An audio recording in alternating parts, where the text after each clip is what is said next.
তাই সমগ্র জঙ্গলমহল সহ পূর্ব মেদিনীপুরে 54টা আসনে তৃণমূল কংগ্রেসকে বইনি করতে দেব না। বইনি করতে দেব না। আমরা বইনি করতে তো পরে বোঝা যাবে। আমাদের যেটা বিবেচনাধীন রয়েছে এর অধিকাংশই বাংলাদেশি মুসলিম অবৈধ অনুপ্রবেশকারী। 1,20,00,000 হিসাব কি তারা পেরিয়ে যাবে?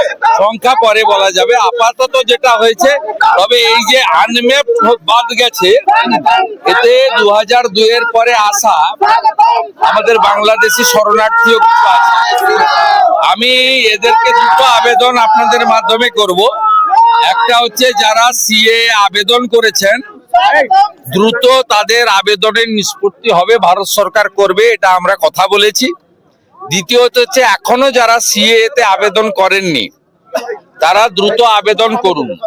এই যে 58 লক্ষের পরে যে 7 লাখ, এই 7 লাখে কয়েক লক্ষ বাংলাদেশি শরণার্থীরা রয়েছেন, যাদের একটা অংশ সিএ এর আবেদনের নিষ্পত্তি হলেই সাথে সাথে নাম উঠে যাবে। যেদিন সিটিজেনশিপ সেদিনই ভোটাধিকার। আর যারা এখনো আবেদন করেননি, আমি অনুরোধ করব দ্রুত আবেদন করুন। ভারত সরকার, মোদিজির সরকার তাদের নাগরিকত্ব দেবেন, কারণ তারা হিন্দু এবং শরণার্থী।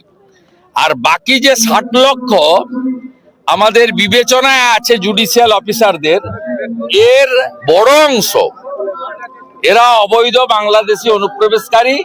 এদের না আছে বাপের ঠিক, না আছে ছেলের ঠিক, না আছে বউর সংখ্যা, অগন্তি বউ।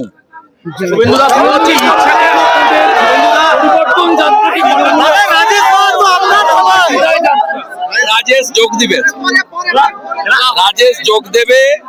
রাজেশকে অনেক অত্যাচার করেছে তৃণমূল, কেস দিয়েছে, এবং কুর্মী সমাজ এমনি সামগ্রিক ভাবে তাদের সঙ্গে মমতা ব্যানার্জি যে ঠকানোটা ঠকিয়েছে, তারা এবারে নো ভোট টু টিএমসি করবে। আমি তাদের অনেকগুলো সামাজিক কার্যক্রমে দেখেছি। তাই রাজেশ মাহাতোর মতো শিক্ষক এবং তরুণ নেতা বিজেপিতে এলে জঙ্গলমহলে ভারতীয় জনতা পার্টি শক্তিশালী হবে, এবং কুর্মী সমাজ, আদিবাসী সহ জঙ্গলমহলের মানুষ 19 সালে দুহাত ভরে বিজেপিকে ভোট দিয়েছেন, এবং তারা মমতা বন্দ্যোপাধ্যায় তাদেরকে ভুল বুঝিয়েছিলেন 21 এবং 24-এর ভোট মমতা ব্যানার্জি নিয়েছেন। কিন্তু তারা আবার পুনরায় বিজেপির প্রতি আস্থা রাখতে চলেছেন।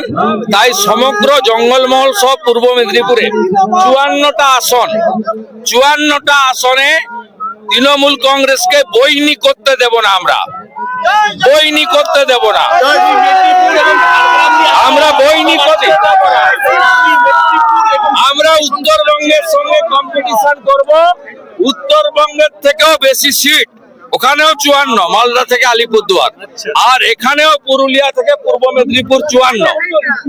আমরা সব সিট নরেন্দ্র মোদীজিকে দেব।